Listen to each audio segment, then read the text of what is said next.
George Washington juró como primer presidente en la escalinata de Federal Hall, en pleno Wall Street. Aún así, Nueva York fue capital federal bajo la Constitución solo entre 1789 y 1790, luego la Casa del Gobierno se mudó a Filadelfia y, finalmente, a Washington D.C., porque tan poco tiempo. La historia combina decisiones prácticas, intereses del norte y del sur y un trato político que suena casi a trueque. El sur quería una capital más cercana a sus plantaciones, el norte quería que el gobierno asumiera las deudas y que floreciera la banca en Nueva York. Piensa en dos vecinos, uno promete ayudarte con las cuentas si aceptas que la casa comunal quede en su cuadra. En los próximos minutos te explicaré, paso a paso y con ejemplos fáciles, cómo ese acuerdo decidió dónde estaría la capital y cómo eso impulsó a Nueva York a convertirse en el centro financiero que conocemos hoy, con una anécdota curiosa y un poco de humor en el camino. Contexto histórico: el nuevo país en busca de un centro.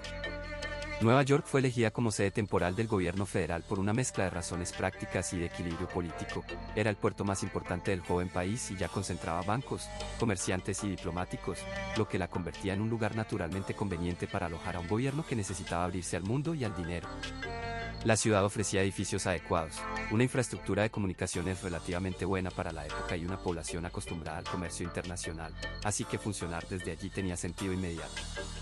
Además, algunos líderes del norte veían en Nueva York un símbolo de modernidad económica que podía respaldar la nueva autoridad federal.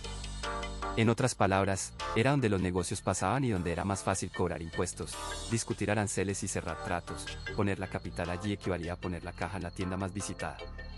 Antes de decidir un sitio definitivo para el gobierno, el país había experimentado con sedes temporales.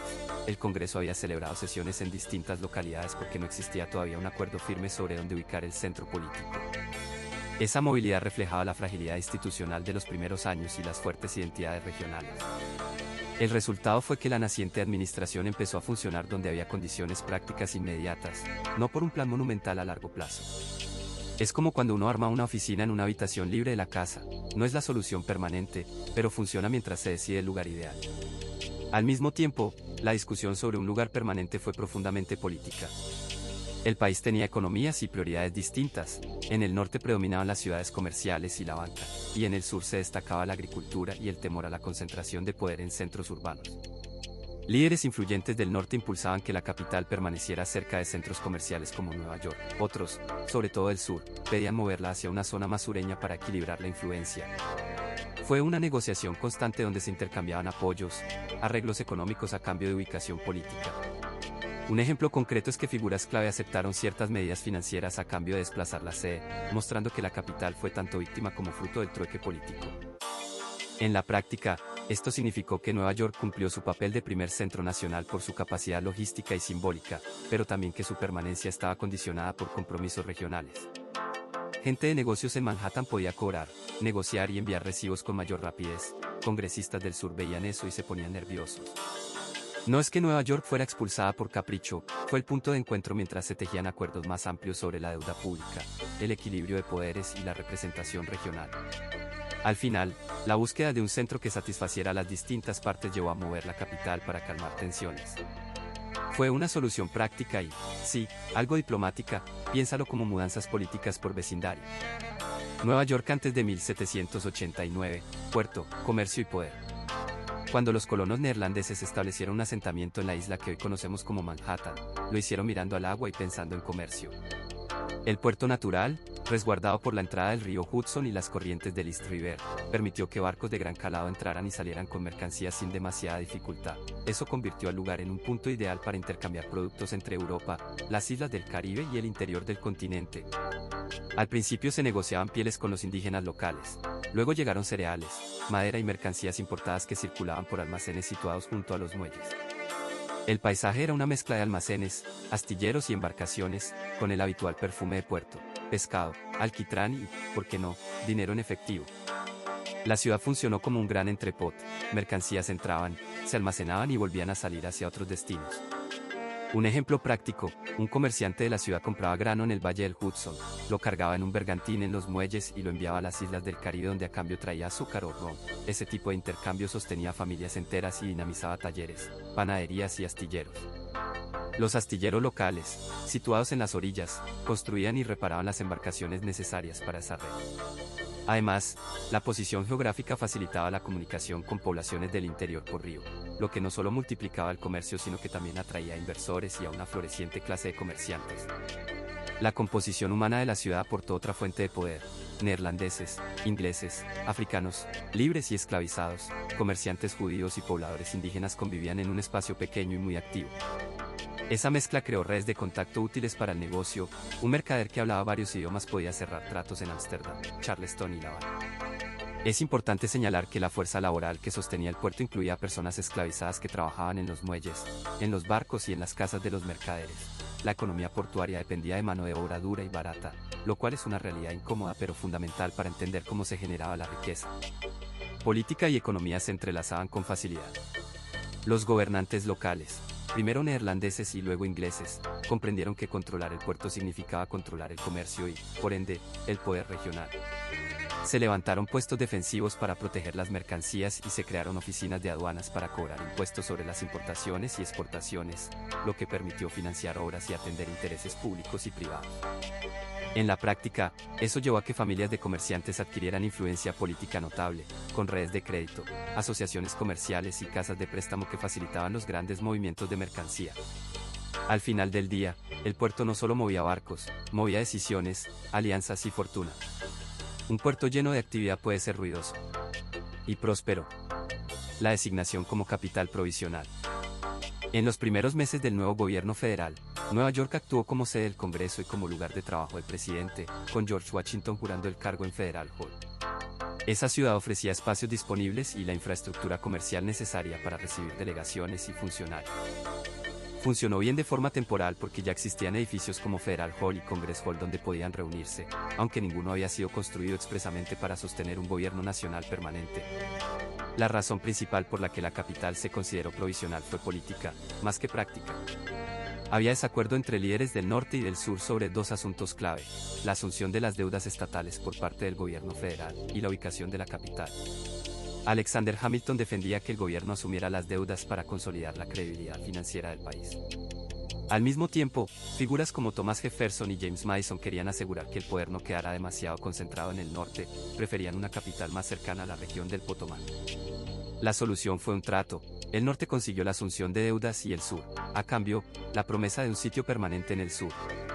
Fue una negociación al estilo, tú me das esto, yo te doy aquello, muy humana y con aroma trueque político. Además de esos acuerdos, hubo razones prácticas que reforzaron la idea de provisionalidad. Nueva York no tenía una sede federal diseñada desde cero, así que el gobierno ocupó locales existentes, algunos alquilados y otros adaptados.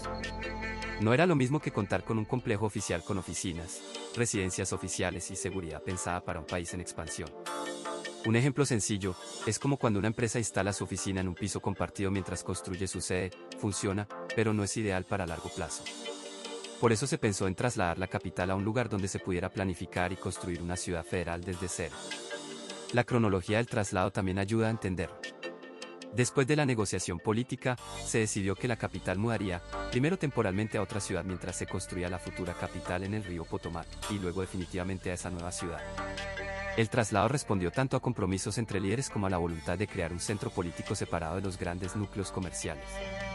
En resumen, Nueva York fue capital por poco tiempo porque fue el mejor lugar disponible en el inicio, pero no la solución definitiva acordada entre las principales figuras del momento. Y si lo piensas con humor, la gran ciudad hizo bien el trabajo de alojar al gobierno, pero el país quería una casa propia, no solo una habitación prestada. La llegada de George Washington y la ceremonia inaugural. George Washington llegó a Nueva York procedente de su hogar en Mount Vernon y fue recibido casi como una celebridad. La ciudad se volcó a las calles para verlo pasar. Miles de personas formaron multitudes en las avenidas de entonces, con militares en uniforme y ciudadanos curiosos. La escena se parece, en espíritu, a la llegada de una figura popular hoy en día a una plaza pública. Al entrar, su carroza avanzó entre vítores y campanas que no dejaban lugar al silencio, y la expectación era palpable. Al llegar al lugar designado, la procesión condujo hasta lo que entonces servía como sede del gobierno federal en la ciudad, Federal Hall. Allí, en las escalinatas y bajo la mirada de la gente, se llevó a cabo el acto más simbólico, la jura del cargo. Robert R. Livingston, un alto funcionario de Nueva York, fue quien le presentó la fórmula de la jura y lo declaró oficialmente al mando. La escena fue solemne pero sencilla, sin el lujo que muchos hoy podrían imaginar. El discurso inaugural de Washington fue breve y de tono humilde, una mezcla de deber y de cautela ante la nueva responsabilidad. No habló largo y tendido, prefirió palabras medidas, pensando en mantener la unidad y el sentido del servicio público. Después de la jura hubo celebraciones populares, campanas, salvas de armas y banquetes privados y públicos para honrar la ocasión. Fue una mezcla de formalidad y fiesta, la gente festejó sin olvidar la gravedad del momento. Hoy se puede recorrer Wall Street y encontrar, sobre los peldaños de Federal Hall, una estatua de Washington que recuerda aquel instante. Muchos turistas paran, toman fotos y leen las placas explicativas. Es una forma práctica de conectar el pasado con el presente. Si visitas el lugar, la diferencia es clara. Ya no hay carretas ni uniformes del siglo XVIII, pero la sensación de momento fundacional se mantiene. Y para los aficionados a la historia, ver la estatua es un recordatorio amable de que incluso los grandes actos públicos empezaron con gente en la calle y un poco de barullo, igual que cualquier celebración comunitaria hoy en día. La vida política diaria en la capital temporal. El Congreso se reunía en edificios adaptados para la ocasión, con salas que servían tanto para debates formales como para encuentros informales en los pasillos. En la práctica eso significaba que los diputados compartían espacios con comerciantes y oficinas, y que no siempre había un lugar exclusivo para cada actividad política. Por la mañana se leían proposiciones, se discutían mociones y se enviaban comisiones a trabajar en temas concretos. Por la tarde, las mismas comisiones se retiraban a escribir informes en mesas de madera iluminadas por velas. Era un ritmo constante, con periodos de mucho ruido intelectual y pausas de silencio mientras los secretarios pasaban tinta y hoja. Las mesas de las comisiones se llenaban de papeles impresos en prensas locales, los decretos y las actas circulaban en hojas sueltas que luego se pegaban en ventanillas públicas para que los ciudadanos las leyeran. Muchos asuntos cotidianos, desde la organización del correo hasta la designación de funcionarios, se resolvían en sesiones cortas pero intensas. Los diputados no estaban aislados, discutían con periodistas, comerciantes y vecinos que traían peticiones. Un ejemplo concreto era cómo las quejas sobre puertos o aduanas llegaban primero a manos de comerciantes en la ciudad y después eran defendidas por representantes en la Cámara. Así la toma de decisiones era, a menudo, muy directa y con respuesta rápida. En los descansos se formaban pequeños corrillos en tabernas y cafés donde se continuaban las negociaciones con menos formalidad. Frances Tavern, por ejemplo, era un punto de encuentro famoso donde se mezclaban el ocio y la política. Allí se comía, se bebía y se discutían alianzas políticas entre plato y plato. Los encuentros informales pesaban tanto como los oficiales. Muchos acuerdos se cerraban con un apretón de manos sobre una jarra de cerveza. Esto hacía la política más cercana a la gente, pero también más propensa a chismes y a conflictos personales. A veces el debate terminaba con risas, otras, con disputas que se seguían al día siguiente en la sala de sesiones.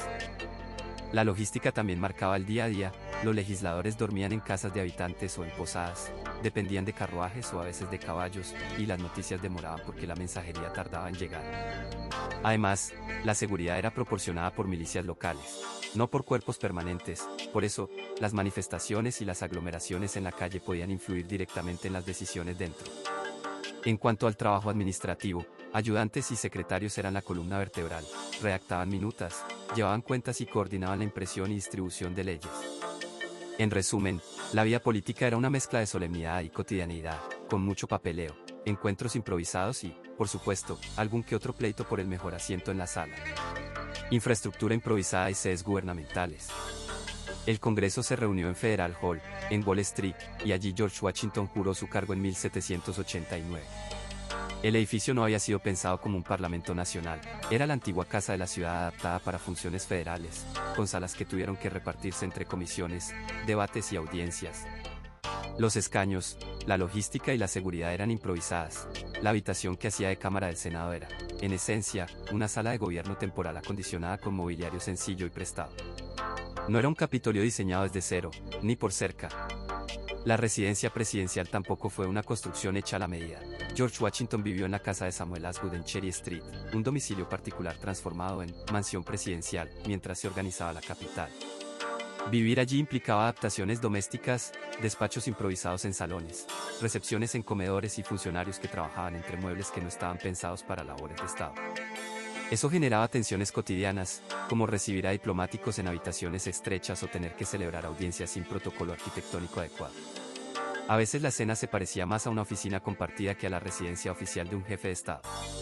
Los departamentos ejecutivos, Estado, Tesorería y Guerra, funcionaban con oficinas dispersas y alquiladas en casas particulares o en locales comerciales. No había un complejo ministerial, los secretarios y sus empleados corrían entre oficinas, escribían en mesas improvisadas y archivaban papeles en cuartos poco adecuados para preservar documentos oficiales.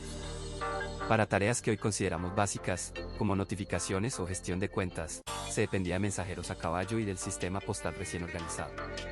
En la práctica eso significaba retrasos, pérdidas ocasionales de correspondencia y mucha creatividad administrativa. No tenían fotocopiadoras, ni siquiera contaban con una sala de archivos con control de humedad. Los representantes extranjeros y los enviados diplomáticos tampoco encontraron embajadas formales, se alojaron en pensiones y casas de huéspedes, y organizaron encuentros en cafés o salones privados.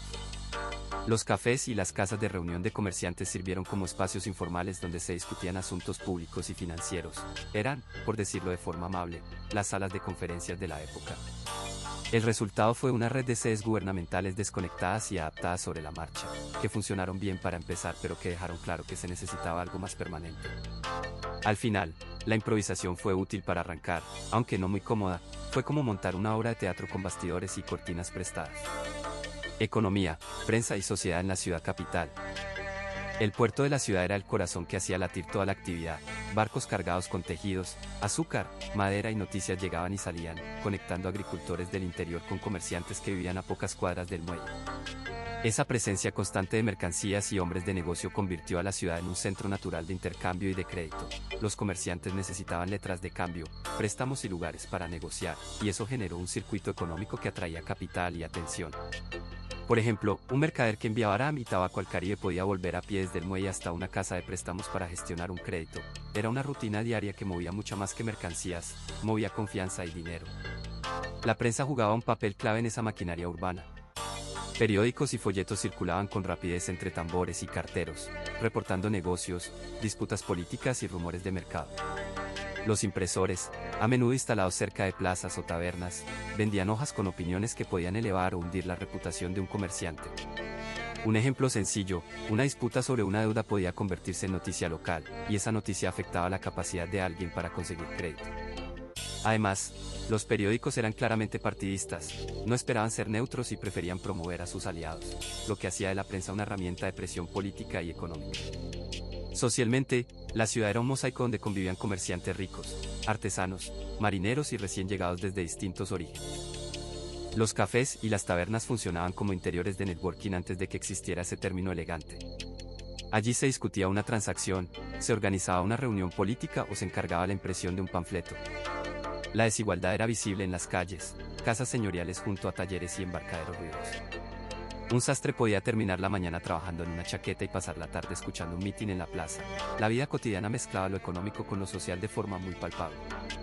La interacción entre economía, prensa y sociedad generaba dinámicas de influencia concretas. Si el grupo de comerciantes de un barrio presionaba por una política fiscal, sus argumentos llegaban rápido a los periódicos, que a su vez moldeaban la opinión pública y las decisiones de representantes locales. De modo inverso, una movilización social en las calles podía obligar a impresores a publicar demandas y quejas, intensificando la presión sobre los negocios y sobre el propio gobierno. No había redes sociales digitales, pero sí una red humana poderosa, mensajeros, impresores, camareros y patrones que tejían una comunicación efectiva y, a veces, muy ruidosa. Y sí, todo esto conspiraba para que la ciudad se moviera con una energía propia, se respiraba negocio en cada esquina y, de vez en cuando, se escuchaba un chiste sobre lo caro que salía a cambiar una factura. Tensiones regionales y debates sobre la ubicación. Al comienzo de la República, Nueva York fue la sede federal y muchos delegados del norte veían con buenos ojos mantener el gobierno cerca de los bancos y los puertos. Esa proximidad favorecía a comerciantes, financieros y a quienes querían un gobierno fuerte capaz de gestionar deudas y comercio. Pero no todos compartían esa visión. Representantes del sur, más agrícolas, desconfiaban de una capital que quedara permanentemente en manos de intereses comerciales del norte. La discusión sobre la ubicación se mezcló con debates económicos muy concretos. Alexander Hamilton propuso que el gobierno federal asumiera las deudas que habían contraído los estados durante la guerra para fortalecer la confianza en la economía nacional. Jefferson y Madison se opusieron por motivos prácticos y políticos, temían que eso premiara a los tenedores de bonos del norte y concentrara demasiado poder en manos de banqueros y comerciantes. En términos sencillos, era como si unos pidieran que el nuevo edificio de la empresa asumiera todas las deudas regionales y otros temieran perder voz en la toma de decisiones y eso ocurrió. La solución llegó mediante un acuerdo político, a cambio del apoyo sureño a la asunción de deudas, se pactó trasladar la capital hacia el sur, a orillas del Potomac. La famosa compra de apoyo se selló en una cena entre Hamilton, Jefferson y Madison, según la tradición. Ese trueque no fue un capricho, respondió a una necesidad práctica de equilibrio regional. Un ejemplo claro, imagina una empresa con oficinas en Nueva York y Atlanta que decide mover la sede al sur para que el equipo de Atlanta deje de sentir que siempre toma órdenes desde la oficina grande y distante. También pesaron razones logísticas y de seguridad. Nueva York era bulliciosa y estaba muy ligada al comercio exterior, lo que, tras la experiencia de la guerra, generaba preocupaciones sobre vulnerabilidad costera ante ataques. Además, muchos delegados querían una capital que representara un punto intermedio entre regiones, no una ciudad claramente dominada por un solo tipo de economía. Por eso se acordó un traslado temporal a Filadelfia mientras se construía la nueva capital en el Potomac. Fue una solución práctica para ganar tiempo y evitar tensiones mayores. En resumen, la permanencia breve de Nueva York como capital fue el resultado de un tira y afloja entre intereses regionales y económicos. El norte buscaba consolidar el poder financiero y comercial, el sur pedía equilibrio y menor centralización, y los líderes nacionales negociaron un compromiso que antes de nada buscaba mantener la joven unión. Unas cuantas conversaciones y un plato de comida más tarde, la capital se movió. La política, al fin y al cabo, también funciona con trueques. Salud pública y problemas logísticos.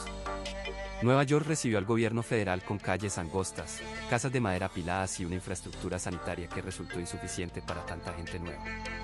En la práctica eso significó aguas residuales que se filtraban a los pozos, basura acumulada en las esquinas y un puerto tan lleno que los barcos a veces esperaban días para descargar. Washington tomó su residencia en la ciudad y el Congreso se reunió en espacios como Federal Hall. Sin embargo, esos edificios eran improvisados para las funciones de un gobierno central grande y exigente. La salud pública se convirtió en preocupación real y cotidiana. Sin sistemas de alcantarillado adecuados, el brote de enfermedades transmitidas por agua o por los insectos era una amenaza palpable. La gente hablaba de fiebres y malestares que podían retrasar sesiones o impedir viajes. Los médicos de la época tenían recursos limitados y las cuarentenas en islas o muelles servían de parche, no de solución definitiva. Un ejemplo claro era la necesidad de aislar barcos sospechosos en el puerto. Esa práctica entorpecía el comercio y la llegada de correspondencia oficial. Los problemas logísticos se sumaban a los sanitarios y los hacían más graves. Muchas delegaciones llegaron sin alojamientos reservados. Algunos congresistas tuvieron que hospedarse en posadas o en casas particulares, y las salas de reuniones eran pequeñas y ruidosas. La correspondencia y los documentos oficiales circulaban con lentitud porque depender del tráfico marítimo y de carreteras difíciles implicaba demoras frecuentes. Además, el almacenamiento seguro de registros y el funcionamiento de oficinas administrativas quedaban por debajo de lo necesario para un gobierno en crecimiento. En cuestión de meses se fue imponiendo una sensación práctica: la ciudad cumplía bien como centro comercial, pero no ofrecía todavía la red de servicios, hospitales, depósitos, transporte interior y edificios oficiales, que exigía un gobierno nacional permanente. Se improvisaron soluciones temporales, como ampliar guardias sanitarias y alquilar más espacios, pero esas medidas eran parches. Al final, la combinación de inquietud por la salud pública y las limitaciones logísticas impulsó la búsqueda de una sede con mejor capacidad de infraestructuras. Una lección simple y útil: sin tuberías decentes y logística fiable, gobernar se vuelve mucho más difícil, y nadie quiere hacerlo con el paraguas roto y las botas llenas de barro. La influencia de Filadelfia y otras ciudades competidoras. Cuando la nueva constitución entró en vigor, la competencia entre ciudades por ser la sede del gobierno fue más que una cuestión de orgullo local, fue una lucha por influencia política, económica y logística. Nueva York tenía ventajas claras. Era un puerto activo, centro de negocios y el lugar donde George Washington juró como presidente en Federal Hall. Aún así, Filadelfia llevaba ventaja por su historia como centro político y por contar con la infraestructura necesaria para recibir al Congreso y a las delegaciones: edificios amplios, imprentas rápidas, bancos y una red de posadas y servicios que facilitaban el trabajo diario de los legisladores. Filadelfia no solo ofrecía comodidades, también tenía peso simbólico. Allí ya se habían discutido y firmado asuntos cruciales de la nación, y su posición geográfica la colocaba como un punto intermedio cómodo entre los estados del norte y algunos del sur. Por eso muchos representantes, acostumbrados a las reuniones allí, preferían volver. Además, los comerciantes y banqueros de Filadelfia presionaron de forma práctica, ofrecieron espacios, apoyo logístico y una escena periodística que convertía cada sesión en noticia, algo que los políticos valoraban para ganar legitimidad ante sus electores. Otras ciudades entraron en la puja de maneras distintas. Baltimore, Annapolis y la misma Princeton habían acogido al Congreso en distintos momentos durante los años difíciles de la Confederación, lo que demostraba que la capital era en parte itinerante y que las sedes podían ser funcionales aunque temporales. Cada ciudad presentaba su propio paquete: mejores alojamientos, mayor seguridad, redes comerciales locales dispuestas a atender a los delegados. En términos prácticos, esto significaba que la decisión no dependía solo de cuál era la más importante en el mapa, sino de cuál ofrecía el mejor entorno para que la joven administración funcionara sin tropiezos. La política nacional también influyó decisivamente. Las tensiones entre intereses del norte y del sur llevaron a acuerdos donde se negoció la ubicación del gobierno a cambio de apoyo en temas económicos clave, como la asunción de las deudas estatales por parte del gobierno federal. Ese tipo de trato mostró que la capital no era únicamente una cuestión administrativa, sino una moneda de cambio en pactos mayores. Así, aunque Nueva York fue un arranque natural por su dinamismo, la combinación de la fuerte presencia de Filadelfia, las ofertas concretas de otras ciudades y los compromisos políticos dejó a Nueva York con un papel breve pero importante en los primeros pasos del país. En la práctica cotidiana, se notaba la diferencia. En Filadelfia los delegados encontraban salas de reunión ya adaptadas, impresores que sacaban hojas informativas al instante y suficientes alojamientos. En Nueva York, en cambio, muchas facilidades estaban en proceso de adaptarse al nuevo papel de la ciudad. Resultado: decisiones tomadas pensando en eficiencia y en equilibrar intereses regionales hicieron que la capital del país cambiara de sede en poco tiempo. Y, para rematar con un toque de humor, fue como cuando uno prueba un apartamento muy bonito por unas semanas y luego decide mudarse por el vecindario político. La mudanza fue menos romántica y más estratégica. El acuerdo por una capital permanente y sus condiciones. Alexander Hamilton propuso que el gobierno federal asumiera las deudas contraídas por los estados durante la guerra para establecer la credibilidad financiera del nuevo país. La idea era sencilla: si la nación pagaba esas deudas, los inversores confiarían en el gobierno y esto facilitaría futuros préstamos, algo clave para construir infraestructura y estabilidad.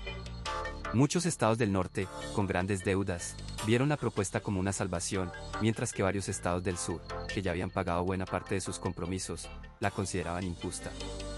En términos prácticos, fue como si unos vecinos pidieran que el dueño del edificio pagara todos los gastos comunes acumulados, y los que ya habían adelantado dinero no querían quedar peor. La negociación no fue pública al principio. Hubo una reunión privada entre Alexander Hamilton, Thomas Jefferson y James Madison que terminó en un acuerdo político. El trato básico fue un intercambio: apoyo del sur a la asunción de deudas por parte del gobierno federal a cambio de situar la capital permanente en una zona más cercana al sur. Fue una solución de yo doy, tú das. Un ejemplo cotidiano sería acordar que quien paga la renovación del patio comunitario puede elegir dónde poner la barbacoa. Todos aceptan porque al final se benefician. Las condiciones oficiales establecían varias cosas concretas y simples. Primero, el gobierno nacional asumiría las deudas estatales, lo que significaba consolidarlas y emitir deuda federal para pagarlas. Esto centralizaba la carga y favorecía un mercado de crédito estable. Segundo, se decidió crear un distrito federal independiente, formado con tierras aportadas por estados vecinos, donde el Congreso tendría control directo. La idea era que la sede del poder no dependiera de las leyes de un solo estado. Tercero, se acordó que mientras se construía y organizaba ese distrito, otra ciudad serviría como capital temporal por un periodo establecido. Es como mudarse a la casa de un amigo mientras arregla la tuya y acordar que, cuando termines, la decisión de dónde colgar los cuadros será solo tuya. El pacto reflejó equilibrar intereses regionales y garantizó la supervivencia política del país naciente. Hubo concesiones de ambas partes y una dosis de pragmatismo que hoy puede recordarse con una sonrisa. Los políticos intercambiaron deudas por geografía. Al final, la fórmula funcionó para cimentar la autoridad federal y, al mismo tiempo, calmó a quienes temían quedar en desventaja por una política fiscal centralizada. Un buen ejemplo moderno sería cuando gobiernos locales aceptan un impuesto compartido a cambio de que una infraestructura pública se ubique en su zona. Todos pierden y ganan algo, pero se avanza. El diseño y construcción de Washington, D.C. Cuando se eligió la ribera del Potomac como el lugar para la nueva capital, se planteó desde el principio que la ciudad debía reflejar algo más que casas y oficinas, debía ser un símbolo visible del país. El encargado de transformar esa idea en un plano fue Pierre Charles L'Enfant, un diseñador con visión de grandes ejes y plazas amplias. Su propuesta rompía con el típico trazado cuadriculado y apostaba por avenidas diagonales que cortaban la cuadrícula, creando plazas y puntos focales donde se cruzaban. Eso generó la famosa combinación de calles rectas y grandes diagonales que todavía hoy da lugar a glorietas, vistas largas y, por qué no decirlo, a conductores que a veces se pierden. El diseño se basó en un eje central y en espacios abiertos destinados a funciones públicas, como un gran paseo que hoy conocemos como el Mall, y avenidas que conectan los edificios principales entre sí. Los dibujos originales pensaban en vistas largas para que monumentos y edificios importantes se miraran unos a otros, como si fueran protagonistas en un escenario urbano. En la práctica eso significa que desde ciertos puntos se puede ver a lo lejos la silueta de un edificio importante, y la experiencia peatonal cambia de un barrio a otro: plazas arboladas, amplias avenidas y calles residenciales más tranquilas. La construcción, sin embargo, fue menos glamorosa que los planos, obligó a poner en marcha obras de ingeniería, a nivelar terrenos, a trazar y marcar calles y a levantar las primeras estructuras gubernamentales. Se recurrió a herreros, albañiles y carpinteros locales, y también a mano de obra contratada traída de distintos lugares, un mosaico de oficios que convirtió las ideas en ladrillo y piedra. Un ejemplo claro y aún visible es la serie de glorietas que antes eran intersecciones accidentadas y que ahora funcionan como pulmones urbanos y referentes de dirección. Gente que vive allí a veces bromea diciendo que las avenidas diagonales son el GPS del siglo XVIII. Con el paso del tiempo el plano sufrió ajustes y mejoras. Algunos trazados se modificaron, se añadieron parques y se aprovecharon riberas para crear paseos públicos. Estas decisiones prácticas influyen hasta hoy en la vida cotidiana. Por ejemplo, muchas embajadas y museos se instalaron pensando en la proximidad entre edificios oficiales, y las avenidas anchas facilitan desfiles y ceremonias. En resumen, el diseño original buscó combinar prestigio visual y funcionalidad urbana, y aunque no todo salió perfecto desde el primer día, la estructura de la ciudad creada entonces sigue marcando su carácter y su ritmo, además de provocar alguna que otra sonrisa a quienes intentan descifrar sus glorietas por primera vez. El traslado del gobierno y su cronología. Durante los primeros meses tras la ratificación de la Constitución, el gobierno federal se instaló en la ciudad más grande y vibrante de la joven nación, Nueva York. Ahí George Washington prestó juramento como primer presidente en el edificio conocido como Federal Hall, en Wall Street, y el Congreso sesionó en locales cercanos mientras se organizaban el nuevo Ejecutivo y las primeras cortes. La ciudad ofrecía la infraestructura y la vida comercial que necesitaban los líderes. Además, estaba lejos de ser una capital permanente, pero era práctica para comenzar. Apenas un año después se empezó a discutir seriamente un traslado. Las tensiones entre estados del norte y del sur sobre la deuda y la ubicación del poder llevaron a una solución negociada. El gobierno aceptó asumir parte de las deudas estatales, y a cambio se acordó establecer la capital federal sur, en un distrito especial junto al río Potomac. Fue una transacción política que recordaba un trueque moderno. Yo te ayudo con tus cuentas, tú aceptas que la sede se mueve más cerca de tu casa. El Congreso aprobó una ley que fijó a Filadelfia como sede temporal mientras se construía la nueva ciudad federal. Filadelfia hizo de casita provisional durante casi una década. Recibía congresistas, ministros y empleados que seguían manteniendo oficinas, archivos y residencia allí. Al mismo tiempo, se trazó y comenzó a edificar la ciudad destinada a convertirse en Washington. Fue un periodo de mudanzas continuas, legajos empaquetados, carros cargados y funcionarios que buscaban alojamiento, algo así como cuando una empresa decide reubicar su sede y todos deben adaptarse. La idea era simple, primero un lugar cómodo por tiempo limitado, luego uno definitivo. Finalmente, cuando la nueva capital estuvo lo bastante avanzada, el gobierno se trasladó otra vez y dejó Filadelfia para completar la mudanza hacia lo que sería Washington, D.C. Con ese cambio se puso fin al breve papel de Nueva York como capital federal. La cronología muestra una cadena lógica de eventos: comienzo en Nueva York para poner en marcha el gobierno, acuerdo político que decidió una capital al sur, etapa provisional en Filadelfia y la mudanza final a la ciudad construida ex profeso. En resumen, Nueva York fue una sede inicial muy útil, pero la combinación de acuerdos políticos y planes urbanísticos determinó que su papel fuera temporal, como quien presta su sala para una fiesta mientras se prepara el salón propio. Consecuencias inmediatas para Nueva York. Al irse el Congreso y la mayoría de los funcionarios federales, la vida cotidiana de la ciudad cambió casi de un día para otro. Los hoteles y las casas de huéspedes que vivían de los congresistas y sus séquitos perdieron clientes, muchas tabernas donde se discutían asuntos públicos vieron cómo menguaban las cuentas nocturnas. Además, las imprentas que habían trabajado en documentos oficiales y folletos vieron caer los encargos gubernamentales, aunque pronto buscaron otros clientes entre comerciantes y partidos locales. En los primeros días la sensación fue de vacío político. Las recepciones formales y los bailes donde se tejían alianzas y se firmaban apoyos desaparecieron, y con ello la oportunidad para los comerciantes de vender ropa, alimentos y transporte a delegados de todo el país. Sin embargo, los muelles y los almacenes continuaron activos, los marineros y los cargadores no se mudaron por un decreto. Así que mientras algunos sectores sufrían, otros siguieron funcionando con normalidad. Con el paso de semanas los empresarios locales se ajustaron. Algunos posaderos reconvirtieron sus negocios para atender a comerciantes y viajeros de negocios en lugar de a políticos. Un ejemplo concreto: salones y tabernas que antes organizaban tertulias políticas empezaron a ofrecer alojamiento barato y servicios para comerciantes que llegaban con mercancías. La prensa local también encontró nuevas fuentes de ingresos cobrando por publicidad y cobertura de mercados, en vez de depender tanto de contratos oficiales. A mediano plazo la ciudad recuperó su pulso de otra manera, dejó de depender tanto de la presencia física del gobierno y potenció su vocación comercial. Se fueron perdiendo ciertos privilegios de influencia directa en decisiones nacionales. Sí, pero ganó más espacio para desarrollar bancos, seguros y comercio marítimo. Y lo más curioso, aunque muchos se lamentaron de la partida, al final los viejos posaderos y dueños de imprentas aprendieron a reírse de los días en que tenían que reservar habitaciones para comités enteros. En resumen, Nueva York fue capital porque era la ciudad más grande, tenía el puerto y edificios donde reunirse, y sirvió como solución práctica mientras se decidía un lugar permanente. Cronológicamente, antes de 1789 el gobierno se movía por varias ciudades. En 1789 llegó la inauguración de Washington en Federal Hall de Nueva York. En 1790 se aprobó la ley de la residencia que trasladó temporalmente el gobierno a Filadelfia y en 1800 la nueva capital, Washington D.C., ya estaba lista. La razón clave no fue un capricho, sino un compromiso político y una necesidad logística. La costa este necesitaba un punto de encuentro ahora, y se pactó construir una capital neutral para el futuro. Piensa en esto como cuando una empresa alquila una oficina mientras espera que termine en su edificio, práctico, temporal y con muchas decisiones por detrás. Si te gustó este viaje breve por la historia, dame un like y suscríbete para no perderte más relatos así. Deja en los comentarios qué dato te sorprendió más o qué ciudad histórica quieres que exploremos a continuación. Prometo investigar con mapas, anécdotas y un poco de humor. Sí, seguiremos imaginando a los congresistas sin Uber tratando de llegar a tiempo. En el próximo video veremos cómo se eligió exactamente Washington D.C. y por qué la ubicación fue tan polémica. Te unes a la próxima parada.